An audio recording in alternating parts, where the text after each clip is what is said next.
I bet Liam Gallagher was over the moon. All the attention was on him. He was just preparing for his album release. Then Noel Gallagher comes along and announces a new studio album as well.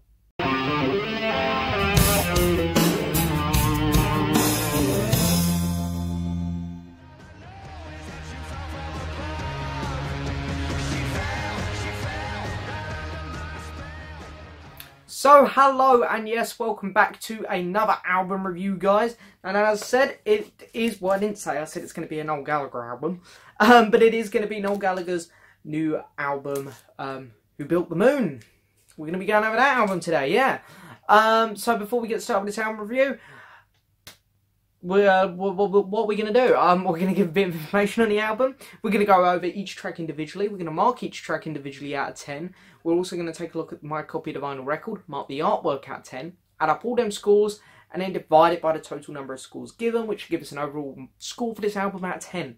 But we're not done there, because this is the thing here. This is one of the complicated bits. You guys know that my album ranking board hasn't been making an appearance in my latest album reviews. That's because I've been working on a new album ranking board, because that one's been getting filled up. This video might be the debut of it. I'm not sure while I'm filming it. So we might see the album ranking board in this video, or we might not. But anyway, that's what we're going to do in this video. Album ranking board is we're going to put a question mark on that in a minute. But yeah, anyway, before we get started, I've got a couple quick people I want to give shout outs to. Number one being my friend Robert, link in the description to his channel. He's finally started uploading some videos, which Moa is in. So if you want to see more of Moa, head over to his channel, subscribe, like his videos, all that kind of stuff. Link in the description to his channel. Number two, I want to give a shout out to my very good friend Ross Goodall, because a lot of the information, well, not a lot, I'd say about half the information that I've gathered for this album, because literally there's not that much information out there on this album yet, because it's not even a week old yet. So I went scouring YouTube to see if there were any other reviews, and Ross Goodall, one of my good friends, has a review up of this album already, and he actually got a lot of information which I didn't know, so I'm going to admit I nicked a bit of it from him. So shout out to Ross, link in the description to his channel as well. Make sure you check out his album review of it. It was a really good review. Yeah, so should we get started now? Also, I apologise about the lighting. Might as well do that quickly. Yeah, it's believe it or not, it's not that late. I mean, look, there's the time. It's not super late. It's just, this is what winter's like here in the UK. And unfortunately, I can't film videos any earlier because I work. And I do very early shifts. So this is obviously about the earliest I can start filming videos. But anyway, now let's finally start talking about this album. So Noel Gallagher's Who Built the Moon. This is his third studio album since the breakup of Oasis. Of course, following the self-titled, well, Noel Gallagher and his High Flying Birds. Chasing Yesterday. I should have gone this way, that's better. And here we go, number 3. Released on the 24th of November 2017. Of course, it is the 1st of December tomorrow, or when I'm uploading this. So yeah, it's been a week. Yeah, so anyway, this album was announced on the 25th of September, and I was actually there listening live when it got announced. I was on my way into London at about 6:30, 7 o'clock in the morning to do a job in London. Me and my colleague are in the van. Noel Gallagher comes onto Absolute Radio. Christian starts interviewing him, and then all of a sudden, you know, Christian had been teeing up the last couple days, because we always have Absolute on in the van. That, you know, Noel's coming on, and there's some news that he's coming to share with us. I can't tell you what it is. It's top secret apparently. And then Noel just kind of come out with, oh yeah, we're going to do a new tour and new album. So it was like, oh great, new album. And it was really cool, because the day before, on the 24th of September, I've got the dates here, I bought this album for the first time, Chasing Yesterdays, which is still probably my favourite Noel Gallagher album. I love this album. So it was really cool to get the album announced like straight after I bought that. It was really cool. So yeah, anyway, the album was produced by David Holmes, who was originally meant to come in and do a couple tracks on Chasing Yesterday, but the two become a lot more friendly, and he said, no, I want to do a whole album, I want to do a whole project with you. And at the time of recording Chasing Yesterday, a lot of these songs were already coming together, so you know, and I said, well, I got some songs here, why don't we sit down and do some of these? And of course, that's what I did, and then more songs come along, and this album grew and built to what it is.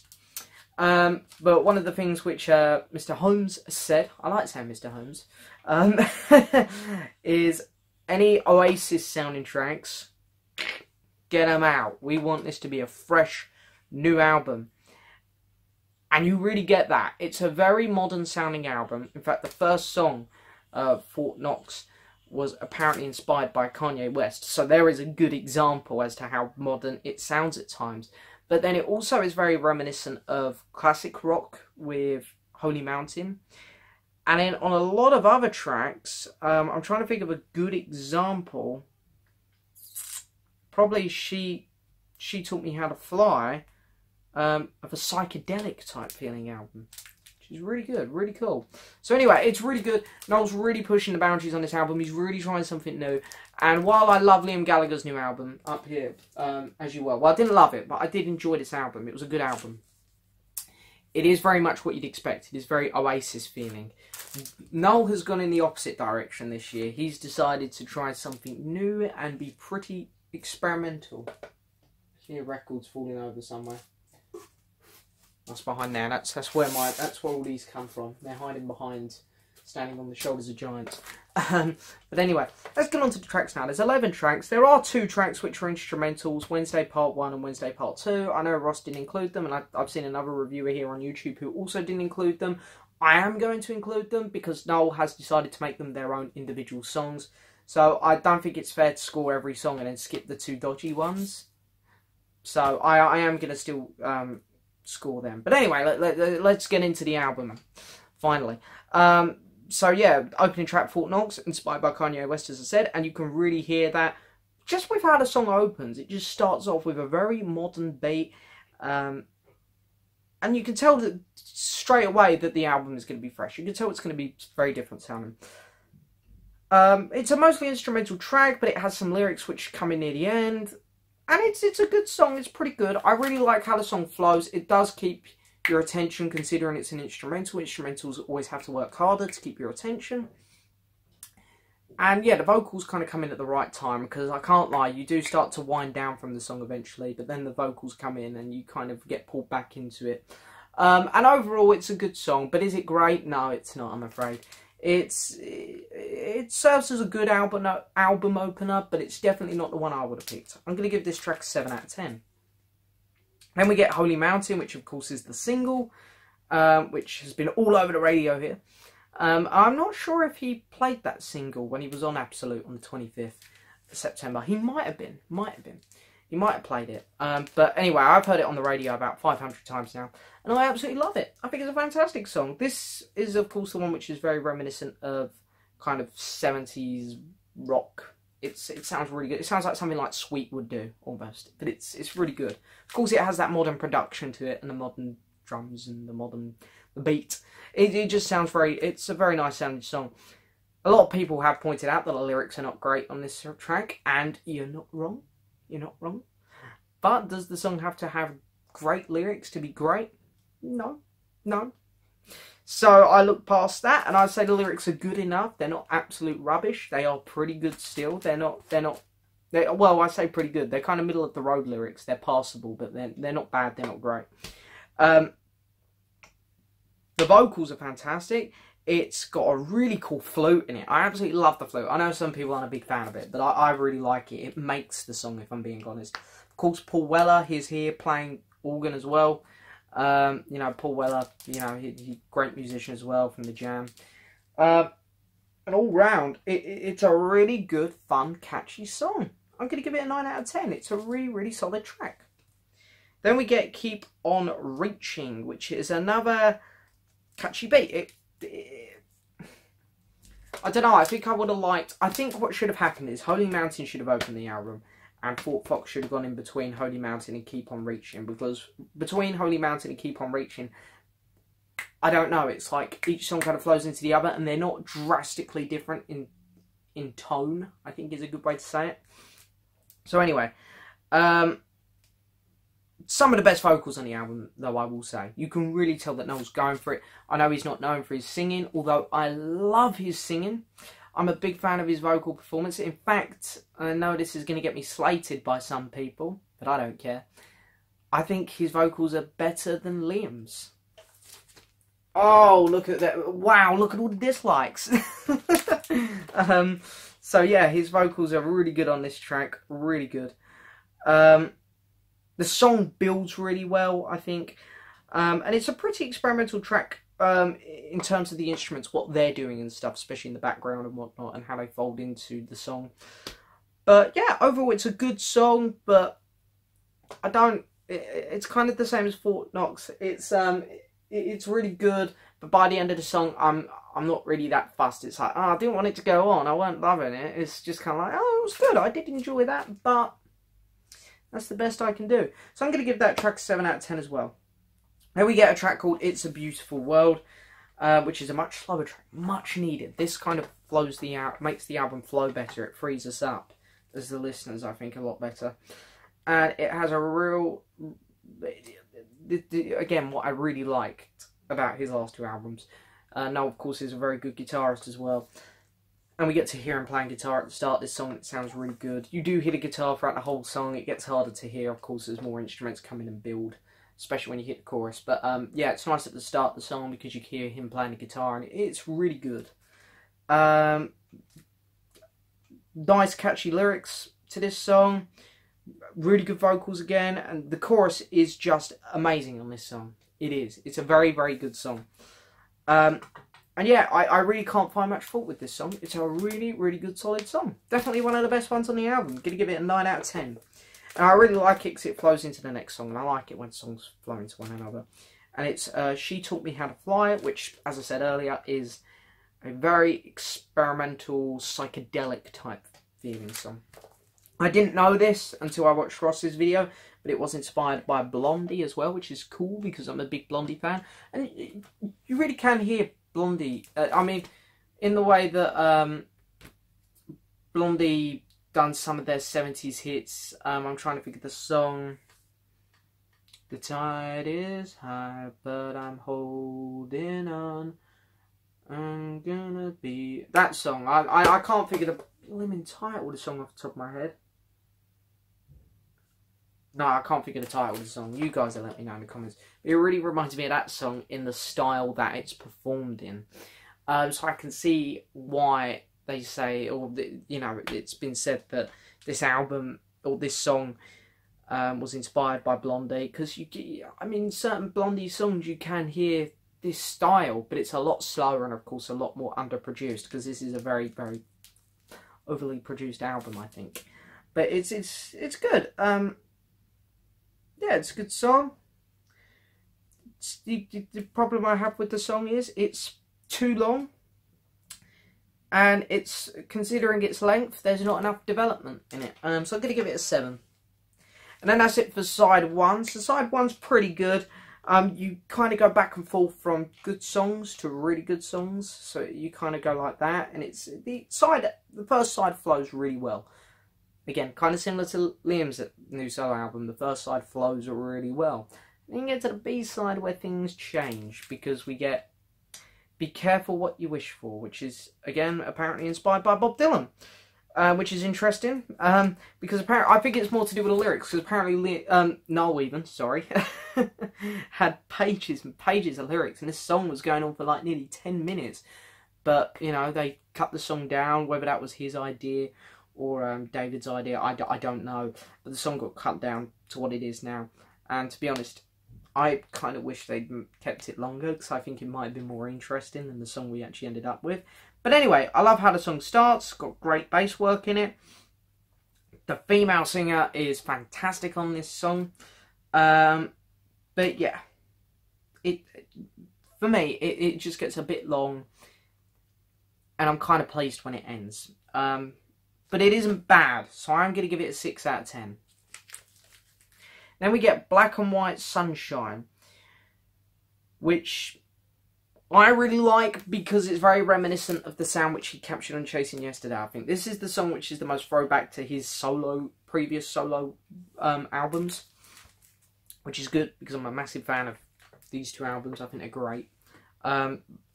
Yeah, so it's great. I love the backing violins in them. That's one of my favourite bits about them. It's really cool. You can hear them quite clearly, which is nice. I love the fun feeling that this song has. The whole album kind of has a fun feeling to it, other than a couple tracks, but I really like that throughout this album.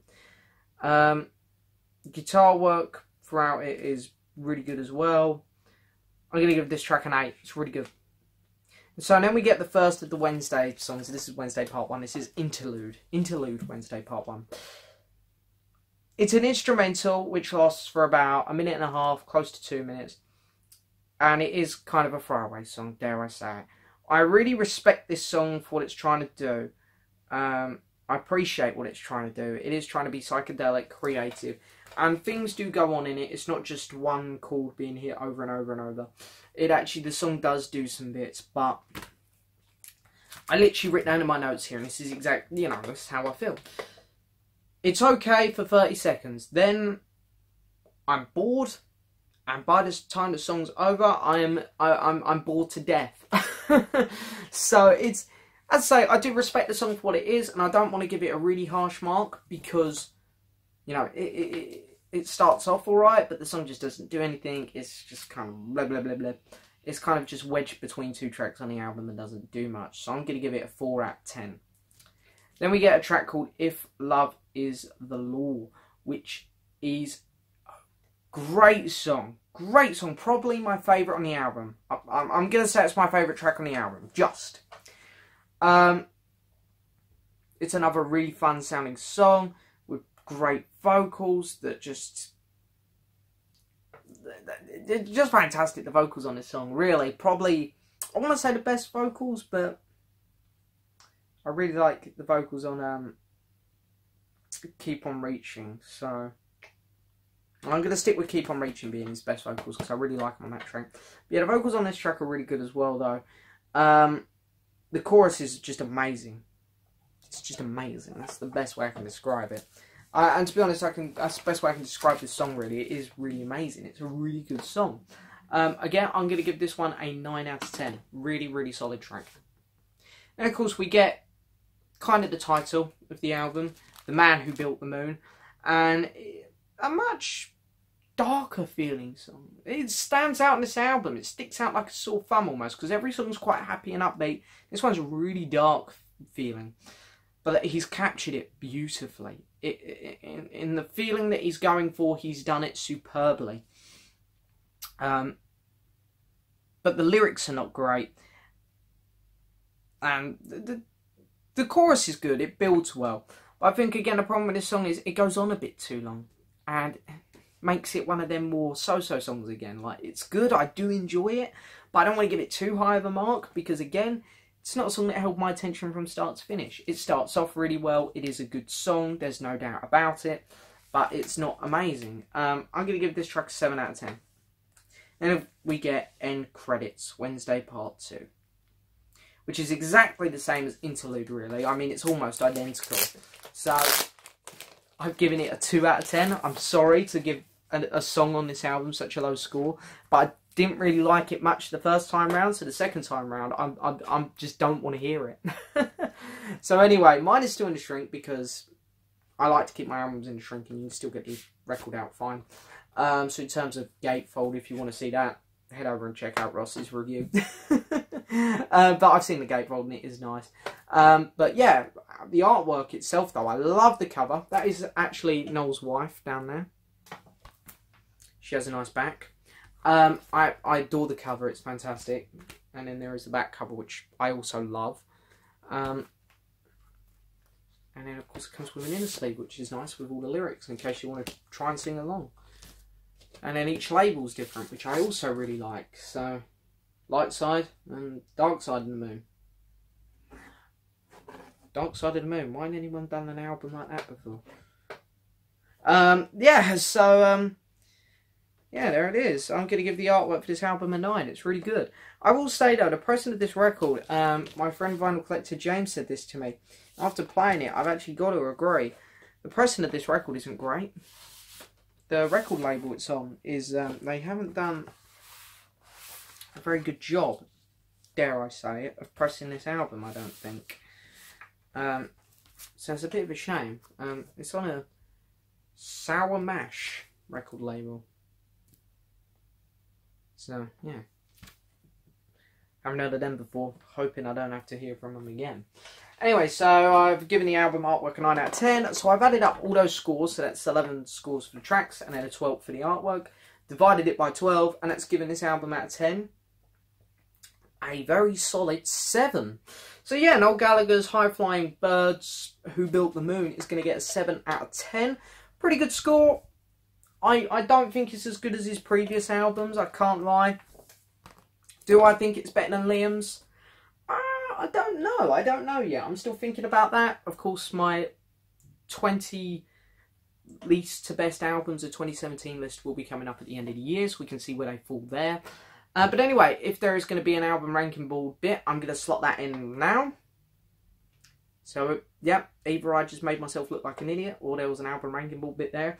If the album ranking board didn't appear though, guys, don't worry. I'll make sure it's in my next album review. It's in the works. It's nearly finished. But yeah, so anyway, solid 7 for Noel Gallagher's High Flying Birds, Who Built the Moon. It's a good album, guys. Go pick it up. I know it's divided a lot of people. Some people really like it, love it, and some people just can't get into it. I'm in the middle. I like it, but I don't think it's the best album this year, that's for sure. So anyway, I hope you've enjoyed this video, guys. Don't forget the subscribe button. Check out the 2 links, or 3 links in the description, because I always put my Twitter in there. So make sure you go follow me on Twitter as well. I'm mostly active on there. So go check out all the links in the description, guys. Make sure you subscribe to Ross's and Robert's channel. And of course, if you haven't already, mine, please. I'd appreciate that a lot. So yeah, like the video as well. Leave a comment. Let me know what you thought of the album. And I will see you guys next time for another video.